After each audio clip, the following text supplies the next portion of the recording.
Google, 12,000. Amazon, 18,000. Facebook, 11,000. Microsoft, 10,000. Those are how many employees each company has recently laid off. And if they haven't reached that figure yet, they've confirmed to news outlets that they will. So what exactly is going on? My name is Preston, I'm a professional tech recruiter. Today's video is going to be all about the recent mass layoffs happening in tech and what that means for the employees and industry as a whole. It can seem quite random or even strange that this phenomenon is happening right now and wasn't happening during the pandemic. But as we dig a little deeper and take a closer look, we'll start seeing why this is happening right now and what we can do about it. If you're new here, please consider supporting a fellow recruiter. Give us a like, subscribe, click that bell. Really means a lot. We cover news topics every week, and not just about recruiting, but all the trends in the tech industry as well, including the tips and tricks to improve your chances of getting hired and landing a dream job. So make sure, if you like this content, feel free to join our channel. Back to the topic at hand, the dreaded layoffs. Mass layoffs are actually, well, really nothing new or even particularly alarming. They've been commonplace throughout the workforce as long as it has existed, and they've hit every job and industry imaginable. But they have varied in size and scope and also severity. 2021 saw some of the lowest numbers of layoffs, the least in fact in the last 30 years, at only 350,000. I realize that still sounds quite a large number, and it certainly is, but when you compare it to the insanity that was 2020, for example, it starts to put things into perspective. Over 3.6 million people were laid off that year across all industries, according to the US Bureau of Labor Statistics. Tech was only about 3.6% of that, which does kind of make sense when you think about it. In-person type of work like the hospitality, retail, and travel industries would all suffer, while tech jobs, many of which could be done at home, remotely, would not just survive but thrive. The tech industry growth of 2020 and 2021 was ridiculously massive and quite unprecedented. Millions of new jobs were constantly being added, and with the layoffs in the industry comprising of 4% of the nationwide total in 2021,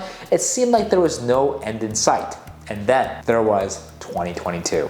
Constant, endless, unlimited growth is not possible in any industry. Though the tech world was growing, there were more and more seemingly obvious problems also being created along the way. What kind of problems? Well, let's take a look first at Google, or rather its parent company, Alphabet. On January 20th of this year, Alphabet announced that it would be laying off 6% of its total global workforce of 186,000 employees. The layoffs will be spread across various products, functions, levels, regions within the company, according to CEO Sundar Pichai. In an email to employees and a post on Alphabet's corporate blog, he stated that the company had hired too quickly during the pandemic. He further elaborated that while the company had experienced periods of rapid growth over the past 2 years, the current economic reality was different and required a reduction in the workforce. This is what he said, quote, "Over the past 2 years, we've seen periods of dramatic growth. To match and fuel that growth, we hired for a different economic reality than the one we face today," end quote. Amazon, with its own 18,000 job cuts, is also mostly directing them towards its white-collar tech side.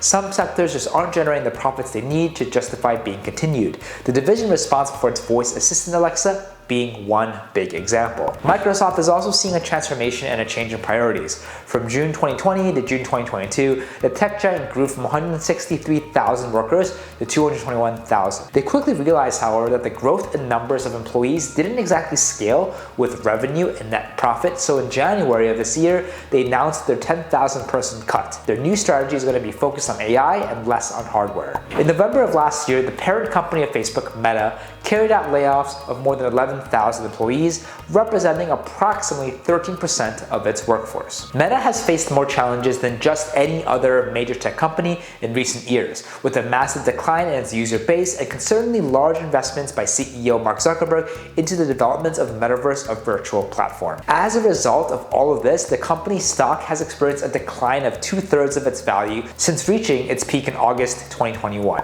Many other companies have also announced the recent layoffs. Coinbase, everyone's favorite place to buy and lose money in cryptocurrency, laid off around 20% of its workers in January, totaling 950 jobs. This came after the previous round of layoffs in June of 2022, with 1,100 employees leaving. IBM, which actually had a great quarter recently, is cutting about 3,900 workers.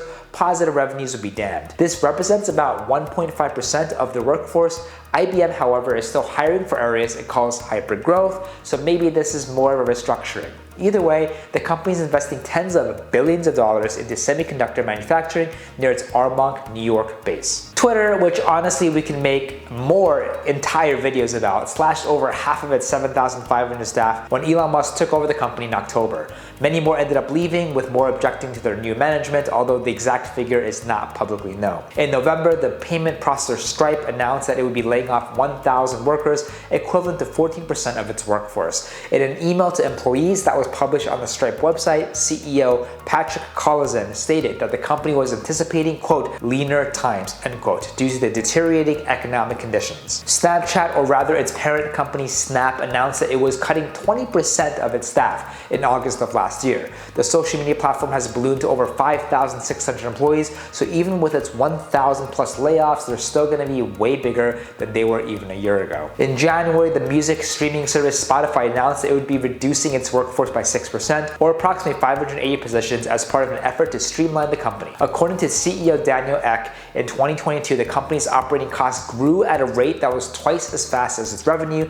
a pace he deemed, quote, unsustainable, unquote. PayPal is cutting 2,000 jobs, or 7% of its staff, mentioning, quote, a challenging macroeconomic environment, end quote, which just sounds like fancy speak for, quote, we didn't budget properly, end quote. The CEO of Wayfair, Niraj Shah, was quite professionally candid about their layoffs and the reason why. He said the company's, quote, simply grew too big, end quote, elaborating further, quote, in hindsight, similar to our technology peers, we scaled our spend too quickly over the last few years, end quote. Wayfair would drop about 10% of their entire global workforce, a 1,750 worker cut, in January of this year, a sharp raise from the 870 it slashed from last August. Falling consumer demand after the home renovation boom of the pandemic is the biggest culprit in this case. In total, over 1,000 tech companies laid off nearly 160,000 workers back in 2022. That is quite a colossal number, right? Almost 27% of all layoffs that year were for tech. Now, just wait until you hear the figures for this year, a year that literally just started. More than 250 tech companies laid off nearly 83,000 people this year.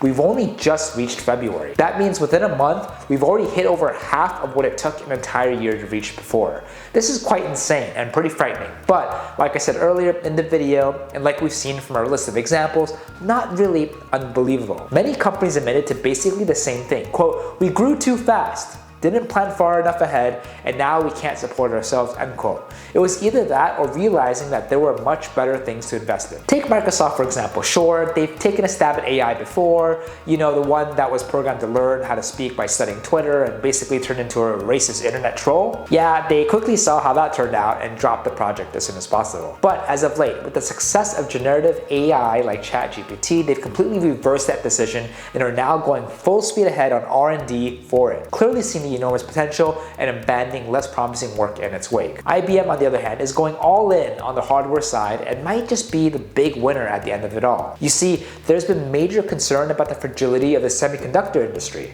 with most of the planet's high-tech chips being made in Taiwan, a nation that's increasingly coming under the shadow of nearby China. The tech world is getting a little bit worried. Any disruption to Taiwan's facilities, namely TSMC or Taiwan Semiconductor Manufacturing Company, would be absolutely catastrophic for the world. Sensing this, there has been a gradual push to bring semiconductor manufacturing stateside, and IBM has been one of its main leaders. By creating a domestic foundry, we not only eliminate the massive risk of our tech industry being shut down, but we also create new jobs and opportunities. It's going to be exciting to see how the Hudson Valley will be revitalized and grow as IBM builds their facilities there. With over 10 billion, yes, that's a billion with a B, being poured into this project, it's definitely poised to be a game changer, not just for the region, but for the country and industry as a whole. So, with all this said, what can we actually take away from all this tech layoff news? Well, in short, they're simply reacting to the market just the same way that they were reacting to the market before. No company is going to have the same goals every single year and every single quarter. Just as the world is changing, so are they. The company that built hardware yesterday is going to want to invest in AI today. Or a company that was trying something new realized that what made them big in the first place is really what they're known for, and sticking to it is going to make them even more successful. We've definitely seen some companies make better choices than others, that's for sure. And we've also definitely seen some companies make glaring mistakes or have huge oversights. But that's just the nature of the world and how business is done. Sure, we'll laugh about it from the sidelines when it happens. Have you ever seen, like, for example, the metaverse, what it actually looks like? But you've got to realize companies going up, down, hiring lots of people, laying off off lots of people. This has always been happening. It's cyclical. One thing is for sure though, and I'll say it again, endless growth is not humanly possible, and we need to collectively realize that and not punish employees for weaker quarters or start looking for someone to blame. It's absolutely important that we keep learning from our past mistakes and slowly but surely build on wisdom and experience. Our economy, our morale, really our entire world depends on it. Well, that's it for this video. I know we maybe got a little philosophical today, but this is a current event and a current issue we're all facing, and I wanted to put some perspective on it. Please let me know down in the comments what your thoughts are. Maybe if you're someone who's currently facing any issues that we talked about. If you like this video, want to see more like it, please consider give us a like, subscribe, click that bell, really means a lot. Feel free to also follow me at @Preston_Park as I try my best to also post behind the scenes content daily. Thank you so much again, and we'll see you on the next one.